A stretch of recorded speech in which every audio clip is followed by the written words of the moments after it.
देखिए बहुत से लड़के हैं बट मैं चाहता हूँ कि उन लड़कों को पहले क्रिकेट की अहमियत समझे, यहाँ का इम्पोर्टेंस उनको समझे। बड़े अभी नए लड़के हैं काफी, आई नो कि रिस्पॉन्सिबिलिटी देना चाहिए but let them earn it, let them play some hard for cricket for the next few years और whatever it is, let them earn it. Hello दोस्तों, मैं हूं रामवेदी और स्वागत है आपका बिटवीन 22 यार्ड्स में। तो आज हम बात करने वाले हैं द अर्न कैप्टेंसी। जिस तरीके से रोहित शर्मा ने आके कहा था कि इरफान पठान का क्वेश्चन था कि आप लीडरशिप ग्रुप है उसको कैसे ग्रूम कर रहे हैं, तो उन्होंने उसका आंसर ये देने के बजाय कि उन्होंने किस तरीके से टीम को ग्रूम किया है, उन्होंने बताया कि हमें ये जो कैप्टेंसी है प्लेट में नहीं मिली है, हमने ये कैप्टेंसी अर्न की है। तो youngsters they should earn it, let them earn it. तो आज हम बात करने वाले हैं किस तरीके से रोहित शर्मा ने ये कैप्टेंसी अर्न की थी। तो ये बात जो सारी शुरू होती है वो सितंबर 2021 में शुरू होती है, जब इंडिया होती है इंग्लैंड के टूर पे। और वहां पे इंडिया इंग्लैंड के टेस्ट मैच 5 टेस्ट मैच की सीरीज हो रही होती है, और उसमें फर्स्ट टेस्ट मैच ड्रॉ होने के बाद इंडिया सेकेंड टेस्ट मैच जो है उसके अंदर इंडिया बढ़िया मार्जिन से वो टेस्ट मैच जीतता है, और इंडिया जो 5 टेस्ट मैच की सीरीज है उसमें 1-0 की लीड ले लेता है। और विराट कोहली की जो शानदार कैप्टेंसी होती है उससे सारे लोग प्रभावित हो जाते हैं। और वहां से जब विराट ने सब कुछ अच्छा किया उसके बाद से यहाँ पे शुरुआत होती है एक गंदे पीआर गेम की, एक गंदे मीडिया जो स्क्रूटिनी विराट कोहली की इवन आफ्टर दिस विक्ट्री जो होती है वो वहां से शुरू होती है। और वहां से शुरुआत होती है और ये इस तरीके की न्यूज आती है और बताया जाता है कि Kohli did a great job but Kohlism need to be reviewed. जब आपने एक टेस्ट मैच जीत के दिया और अच्छी कैप्टेंसी की, अपने टीम को लीड कर किया, और उसके बावजूद इस तरीके का हेट कैंपेन आपके लिए शुरू हो जाता है, तो we can see how tough time it could have been for Virat Kohli. और अगर हम देखें, ये पहला अटैक था towards his end of captaincy. Captaincy को खत्म करने के लिए ये पहला पीआर नेगेटिव कैंपेन था। और उसके बाद में क्या आता है, उसके बाद में सेकंड टेस्ट मैच इंडिया हार जाती है, sorry third test match India हार जाती है, और जो 5 टेस्ट मैच की सीरीज थी वो 1-1 से लेवल हो जाता है। और उसके बाद में नेक्स्ट टेस्ट मैच जो कि चौथा टेस्ट मैच होता है, ओवल में होता है, वो टेस्ट मैच इंडिया जीत जाता है, और इंडिया अगेन ये सीरीज में 2-1 से लीड करता है। Under Virat Kohli captaincy India इस सीरीज में बहुत अच्छा कर रहा होता है, 2-1 से ये सीरीज इंडिया लीड करता है। That mean it was a good chance for India to win a series in England. England में सीरीज जीतने का इंडिया के पास बहुत अच्छा चांस था, और obviously Virat was leading the side really well. तो यहाँ से फिर एक जो 5वां टेस्ट मैच होना होता है जो मैनचेस्टर में होना होता है, उसके पहले कुछ ऐसी न्यूज आती है, और जो रवि शास्त्री जो टीम इंडिया के हेड कोच थे उस वक्त, और उनके साथ 3 सपोर्ट स्टाफ, वो तीनों यहाँ पे कोविड पॉजिटिव पाए जाते हैं। तो वो कोविड पॉजिटिव होने की वजह से वो टीम इंडिया के साथ में ट्रेवल नहीं करते हैं टू मैनचेस्टर। अब देखो, एक चीज आप सोचो कि वहां पे लीड करने के लिए सिर्फ कौन बच जाता है, विराट कोहली। अगर हेड कोच हो, पूरा टीम मैनेजमेंट हो, वो जब जाए और सिर्फ विराट कोहली को टीम को लीड करना हो, obviously he was a leader, but जो सीनियर प्लेयर्स है वो अगर कुछ इस तरीके की चीजें करते हो तो उनके ऊपर विराट का ऑब्वियसली कंट्रोल नहीं होगा। ये समझने वाली बात है। और यही रवि शास्त्री अगर वहां जाते तो he could have taken maybe some more positive decisions. तो ये एक नेगेटिविटी सेकंड विराट कोहली के लिए यहाँ पे जनरेट होती है। Obviously it was not, Ravi Shastri didn't want कि विराट कोहली वहां से टीम से हटे, बट ये सिचुएशन क्रिएट हो जाती है। और यहाँ से फिर नेक्स्ट आता है कि जो ये टेस्ट मैच शुरू होने के जस्ट पहले एक ऐसी यहाँ पे जो इंडिया का T20 वर्ल्ड कप जो आगे आने वाला था उसका जो स्क्वाड है वो अनाउंसमेंट होता है, और स्क्वाड अनाउंसमेंट में अचानक से धोनी को इंट्रोड्यूस किया जाता है, और धोनी को यहाँ पे बताया जाता है कि he will be mentoring the team in presence of head coach. आपके हेड कोच जो कि रवि शास्त्री है, उनकी पूरी टीम है, और उसके होते हुए धोनी को मेंटोर बना के वहां पे भेजा जाता है।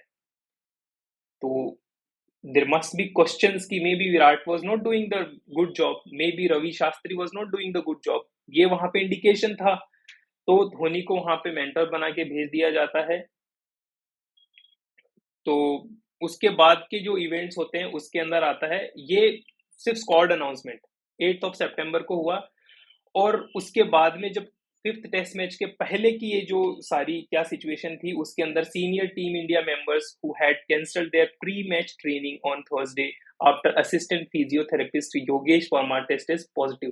तो इंडिया टीम के जो सीनियर मेंबर्स थे, उन्होंने टेस्ट मैच की प्रैक्टिस करना भी बंद कर दिया था। तो आप देखिए, जो 5th टेस्ट मैच उसके बाद में जाके कैंसिल हुआ, तो वो जो टेस्ट कैंसिल होने के पहले से ही टीम इंडिया के जो सीनियर प्लेयर्स थे, उन्होंने टेस्ट की जो प्रैक्टिस थी वो बंद कर दी थी। एंड उसके बाद में अगर हम देखें 10 सितंबर को BCCI secretary Jay Shah remained in touch with the players entire Thursday and Friday morning asking them if they wanted to play the test. उनको पूछा गया कि आपको टेस्ट मैच खेलना है कि नहीं खेलना। The players many traveling with their respective families said the scare of COVID and thoughts of how the virus may react during this period was too much of worry for them। मतलब उन्होंने साफ साफ बोला कि जो virus है ये हमारे लिए परेशानी क्रिएट कर सकता है, बट वायरस अभी यहाँ तो परेशानी क्रिएट करेगा, बट इसके बाद क्या हुआ, इसके बाद हम जाके देखते हैं इंडिया और इंग्लैंड का ये जो टेस्ट सीरीज है, ये इसका जो 5वां टेस्ट मैच है, इसको कॉल ऑफ कर दिया जाता है, और इसको शायद वहां पे उस वक्त कुछ बताया नहीं जाता है, बट ये पोस्टपोन हो जाता है। तो इंडिया के पास में 5 टेस्ट मैच सीरीज जीतने का जो गोल्डन अपॉर्चुनिटी था, because of this selfishness of this IPL tournament, जहां पे माइकल वॉन कहते भी हैं कि ये जो कोई कोविड वगैरह बहुत बड़ा रीजन नहीं था, यहाँ पे मेन बड़ा रीजन था आईपीएल। तो प्लेयर्स जो है उनकी प्रायोरिटी वहां पे आईपीएल थी। वो कैसे पता चलता है कि यहाँ पे तो ये प्रॉब्लम दिखाई गई, बट उसके इमीडिएट कुछ ही आवर्स में, कुछ ही घंटों में, कुछ ही आवर्स में वहां पे रोहित शर्मा, सूर्य कुमार यादव और बुमराह ऑलरेडी दुबई में होते हैं। तो ये जो इंडिया के सीनियर प्लेयर्स हैं, obviously Sky was not in the test squad, but Rohit Sharma और बुमराह लंदन से दुबई फ्लाई कर जाते हैं, और मुंबई इंडियन टीम जो है वो उनके लिए चार्टर्ड प्लेन है, वो अरेंज करती है कि वो एज सुन एज पॉसिबल अपने टीम के कैंप में पहुंच जाए। तो अभी तो कोविड का प्रॉब्लम था, बट अभी यहाँ से कोविड का प्रॉब्लम खत्म हो गया है और आईपीएल के लिए यहाँ से शुरुआत हो गई है। तो ये 11 सितंबर है। 11 सितंबर को ही अनाउंसमेंट हुआ कि टेस्ट मैच नहीं होगा, और इसी दिन ये सारे लोग कुछ ही घंटों में दुबई पहुंच गए थे, जहां पे आईपीएल होना था, और ये क्वारंटाइन के लिए बैठ गए थे। अब इसके बाद से, अब देखो, हमें याद रखना 8 सितंबर को स्क्वाड अनाउंसमेंट हुआ था, और उसके बाद से इस तरीके की ये जो न्यूज है, ये 13 सितंबर से लेके 12 से 15 सितंबर के बीच में इस तरीके की न्यूज है, वो मार्केट में आना शुरू हो जाती है। Rohit Sharma might replace Virat Kohli as test team India's white ball skipper post T20 world cup. तो जो T20 वर्ल्ड कप था, वहां से विराट खुद अनाउंसमेंट करेंगे, और इस तरीके की ये सारी की सारी चीजें हैं। वो ड्रेसिंग रूम में अगर ये बात हुई भी थी, तो इस तरीके की लीक्स आना शुरू हो जाती है। There have been rumors Rohit taking over the charge at least T20 eyes considering his record in stand-in captain। तो ये सारी चीजें देखते हुए विराट कोहली पे प्रेशर बनाया जाता है, और किस तरीके से 8 सितंबर को एग्जैक्टली क्या हुआ उसका भी हमें आगे पता चलेगा कि हुआ क्या था 8 सितंबर को, और क्यों धोनी को अचानक से वहां पे मेंटर की तरह लाया गया था। उसके बाद 16 सितंबर, आप सीरीज ऑफ इवेंट देखिए। 8 सितंबर को स्क्वाड अनाउंसमेंट, 12 से 15 सितंबर के बीच में इस तरीके की मीडिया न्यूज, और आप देखेंगे उसके बाद में 16 सितंबर को विराट कोहली अनाउंस कर देते हैं कि मैं T20 का कैप्टेंसी T20 वर्ल्ड कप के बाद में छोड़ दूंगा। I am resigning after this T20 world cup will be my last as captain के तौर पे ये मेरा लास्ट रहेगा। और उसमें वो अंडरलाइन करके मैंने लिखा भी है, बताया भी है कि रवि शास्त्री और रोहित शर्मा, इन दोनों से उन्होंने डिस्कशन किया है और he has taken this decision after talking to both of them. तो हम यहाँ पे देखें कि जिस तरीके से रोहित शर्मा इस कैप्टेंसी को अर्न कर रहे हैं, उसकी हम एक नमूना देख रहे हैं, एक मिसाल देख रहे हैं कि विराट ने कैसे अर्न की थी। रोहित शर्मा, MS धोनी ने आराम से वो कैप्टेंसी छोड़ी थी और फिर विराट को कैप्टेंसी मिली थी। और लेकिन जिस तरीके से विराट को कैप्टेंसी हटा के रोहित शर्मा को कैप्टन बनाया गया, PR कैंपेन चले, वो कैंपेन कौन चलाता है हमें सबको मालूम है। फिर 19 सितंबर को विराट कोहली डिसाइड करते हैं कि वो IPL में भी कैप्टेंसी नहीं करेंगे आफ्टर दिस IPL। दो जो 2021 का जो IPL था वो लास्ट IPL रहेगा उनका एज कैप्टन, तो वो वहां से भी अनाउंस कर देते हैं कि मैं आगे कैप्टेंसी नहीं करूंगा। और उसके बाद में ये देखो, ये जो रवि शास्त्री ने फिर इसके बाद में एक इंटरव्यू दिया था जिसमें उन्होंने बताया कि जो स्क्वाड अनाउंसमेंट हुआ था उसमें मेरी, that mean the then coach, head coach थे तभी, उनसे और जो विराट कोहली थे जो टीम के कैप्टन थे, उनसे 15 टीम का जो स्क्वाड बन रहा था उसमें उनसे कोई इनपुट नहीं लिया गया। जब भी कभी, अभी जैसे ODI वर्ल्ड कप के लिए भी जो टीम थी या T20 वर्ल्ड कप के लिए भी जो टीम थी, उसमें कैप्टन के बिना, कैप्टन को ऑब्वियसली उसका से होता है कि टीम कैसी होनी चाहिए, किस तरह की दिखनी चाहिए। तो विराट कोहली से और रवि शास्त्री से, दोनों से भी इस चीज के बारे में कोई भी इनपुट नहीं लिया गया। उनको 15 लोग का स्क्वाड दे दिया और बोला कि इनमें से 11 जो चाहे आप खिलाओ। तो 15 में उनको वो प्लेयर्स नहीं मिले तो उनमें से 11 कौन खिला सकते हैं? वो तो 15, वो जो 11 का जो बनेगा, टीम बनेगा, उन 15 में से ही बनेगा जिनमें से उनको वैसे प्लेयर्स नहीं मिले जो उनको चाहिए थे। तो उस वजह से फिर इंडिया का जो प्रदर्शन रहा, ग्रुप स्टेज से इंडिया बाहर हो गया। और ऑब्वियसली विराट ने पहले अनाउंसमेंट कर दिया था कि वो चाहे जीते चाहे वर्ल्ड कप हारे, वो वर्ल्ड कप के बाद में टीम के कैप्टन नहीं रहेंगे। तो इस तरीके की ये सारी चीजें हुई। तो अगर आप देखें तो ये एक वजह थी कि 8 सितंबर को अनाउंसमेंट होता है और 16 सितंबर को विराट कोहली डिसाइड करते हैं कि he will not captain team India in T20s after this world cup. तो इट मेक सेंस नाउ कि किस तरीके से विराट कोहली को हटा के और नया कैप्टन लाया गया। और उसके जस्ट बाद में T20 की कैप्टनसी विराट खुद छोड़ देते हैं और उसके बाद में ये फिर से PR कैंपेन चालू हो जाता है और न्यूज वगैरह ये सारी चालू हो जाती है कि 50 ओवर की कैप्टनसी है वो भी विराट कोहली से छीन लेंगे। तो ये जो जिस तरीके की चीजें शुरू हो जाती है, lose the dressing room, lose the captaincy. Dressing room obviously जो सीनियर प्लेयर्स है वो कैप्टन को नहीं मानेंगे तो माहौल तो खराब होगा और उसका नहीं खेलने का, वो कैप्टनसी कर ही नहीं पाएगा जब उसका ऑब्वियसली जो प्लेयर्स है साथ के वो नहीं सुनना चालू कर देंगे, सुनना बंद कर देंगे इन अ प्रॉपर वे से। तो ये इसके बाद की इवेंट्स है जिसके अंदर अलग अलग न्यूज चली, अलग अलग तरीके के आर्टिकल्स चले। तो उसके बारे में प्लेयर्स ने कहा कि captaincy he was unreachable most of the times unlike MS Dhoni who was available 24/7, और ये सारी चीजें उनके बारे में कही गई। और इस तरीके की चीजें, ऑब्वियसली पहली बात तो ये बाहर कैसे आ रही है, ये बड़ा इसके अंदर क्वेश्चन है। और फिर इसके बाद में नाम लेके Rohit Sharma was more approachable for the young team players than Virat Kohli was. तो ये सारी चीजें निकल के आई और विराट कोहली के अगेंस्ट इस तरीके का जो मीडिया में माहौल चला। और उसके बाद में रोहित शर्मा को T20 का कैप्टन अनाउंस कर देते हैं और उसके कैप्टनसी अनाउंसमेंट के तुरंत बाद में इस तरीके की चीजें चलती है कि इंडिया में स्प्लिट कैप्टनसी नहीं चलती है, दो अलग अलग कैप्टन्स नहीं हो सकते हैं अलग अलग फॉर्मेट्स के लिए। बट अभी हम देखें तो T20 के कैप्टन है ना सूर्य कुमार यादव, वनडे के कैप्टन रोहित शर्मा है, और जिस तरीके की सीरीज अभी गई है तो शायद टेस्ट के कैप्टन कोई और होंगे। तो अभी हो रही है, अभी कहा गया था नहीं हो सकता है, जो भी था। तो इस तरीके से जो चेतन शर्मा इंडिया जो कोच थे उन्होंने, और जो प्रेसिडेंट थे PCCI के सौरव गांगुली ने, उन्होंने मिलके इस तरीके की चीजें की और विराट कोहली को ODI की कैप्टनसी पे भी उन्होंने क्वेश्चंस उठाने शुरू कर दिए। उसके बाद में अगर हम देखें जो सीरीज ऑफ इवेंट्स हुई, 8 दिसंबर को रोहित शर्मा को ODI का नया कैप्टन अनाउंस कर दिया गया और कोहली को BCCI ने एज ए कैप्टन सैक कर दिया था।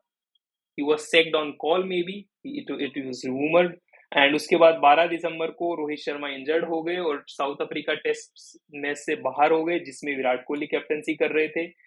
13 दिसंबर को रूमर आई कि Virat Kohli is not available for ODI against south Africa, जिसमें रोहित शर्मा को कैप्टनसी करनी थी। बट 15 दिसंबर को विराट ने आके बोला okay I will play, he himself confirmed कि I am okay, I will play. तो मे बी ये सारी रूमर्स विराट को टीम से बाहर करने के लिए हो रही थी। फिर 15 दिसंबर को ही विराट कोहली प्रेस कॉन्फ्रेंस में आके सारे सवालों के जवाब देते हैं और बताते हैं कि मुझे जो सिलेक्शन कमेटी की मीटिंग हुई थी उसमें 1.5 घंटे पहले सिर्फ बताया गया था कि मैं इस टीम का कैप्टन अब नहीं हूं। और उसके बाद में उनसे पूछा गया, उसके बाद में उन्होंने बताया कि there was no communication between BCCI and him.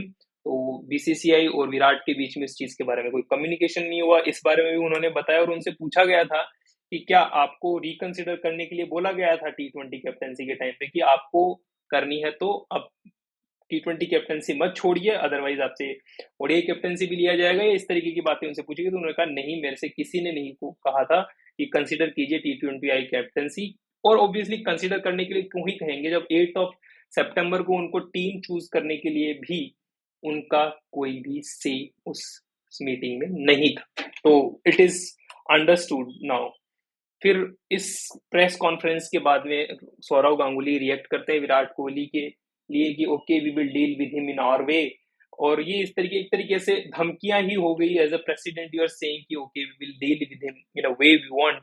तो इस तरीके की चीजें फिर विराट कोहली के अगेंस्ट आई। और फिर विराट कोहली ने फाइनली परेशान होके, after all the humiliation he felt, after all the humiliation circulating around, he couldn't bear much, and after this, he announced to leave the captaincy of Test side as well. और उन्होंने इस पूरे के पूरे जो जो पूरा टेस्ट सीरीज, टेस्ट की कैप्टनसी छोड़ी, दैट मीन इंडिया की पूरी कैप्टनसी छोड़ी। इतने सीनियर प्लेयर्स थे, सारे लोग होने के बावजूद भी उन्होंने सिर्फ धोनी और रवि शास्त्री 2 लोगों को थैंक यू बोला और उन 2 लोगों को मेंशन किया, क्योंकि there was something जो बिहाइंड द स्क्रीन उनके साथ खेला जा रहा था, बिहाइंड द सीन उनके साथ खेला जा रहा था। तो इस चीज के लिए उन्होंने शायद रोहित शर्मा या जो लोग भी सीनियर प्लेयर्स टीम में थे उनका नाम लेना जरूरी नहीं समझा, क्योंकि शायद देवर बैक स्टैबिंग हिम। और ये सारी चीजें हुई। और उसके बाद में ये जो टेस्ट कैप्टनसी है, जो कि टीम में भी जगह नहीं बनती थी रोहित शर्मा की, टेस्ट की टीम में भी जगह नहीं बनती थी, ये उनको प्लेट में दे दी गई। जब बोल रहे थे कि हमें ये प्लेट में नहीं मिला, एक्चुअली ये प्लेट में ही उनको मिला था। और फिर उसके बाद में विराट कोहली मेंटली, उनको जो भी चैलेंजेस आए और उनकी थोड़ी फॉर्म डिप हुई और ही वाज लाइक कि okay I will not play any more. उनको उन्होंने एक इंटरव्यू में, आरसीबी के इंटरव्यू में बोला भी था, I was willing to accept that when I go back and play it might be last month of me playing competitive cricket. तो जो एशिया कप था वो उन्होंने बोला कि it could be his last competitive cricket. उसके बाद में इंडिया टीम रोहित की कैप्टनसी में भी T20 के अंदर एशिया कप में जिस तरीके से ग्रुप स्टेज से बाहर हो गई, श्रीलंका से हार गए, पाकिस्तान से हार गए, तो ये सारी चीजें वहां पे हुई। तो ऑब्वियसली हम अगर देखें तो कैप्टनसी एक ऐसी चीज है जिसमें अभी हम जैसे रिकॉर्ड देख ही रहे हैं, रोहित शर्मा ने जिस तरीके से back to back 3 test matches in India and then in Australia, जिस तरीके से फर्स्ट टेस्ट मैच में हमने लीड बनाई थी और उसके बाद में जो चला, लास्ट टेस्ट मैच में भी हमें लास्ट इनिंग में चांस था because Bumrah was not available, तो maybe we could have won that match as well. तो ये सारी चीजें हुई है। तो जो विराट कोहली, जब रोहित शर्मा कह रहे हैं लेट देम अर्न इट, हमें कोई प्लेट में नहीं मिला है कैप्टनसी, तो ये कैप्टनसी आपको प्लेट में ही मिला है। ऑब्वियसली उसके बाद में जिस तरीके का आपने प्रदर्शन किया ओडीआई में, बहुत बढ़िया प्रदर्शन किया, बट उसमें आपके पास बॉलर भी बहुत अच्छे थे, इस चीज को मानना पड़ेगा। और बैट्समैन और सारी जो टीम है उन्होंने आपका साथ बहुत अच्छे से दिया। वो साथ शायद अगर फाइनल के अंदर और मिलता तो हम वर्ल्ड कप भी जीतते आपकी कैप्टनसी में, और इंडिया के शायद one of the best captains में से आपका नाम होता। तो ये सारी चीजें हुई और कैप्टनसी तो आपको प्लेट में ही मिली थी। So we want to end this video here. So request to you all guys, like, share and subscribe, and don't forget to comment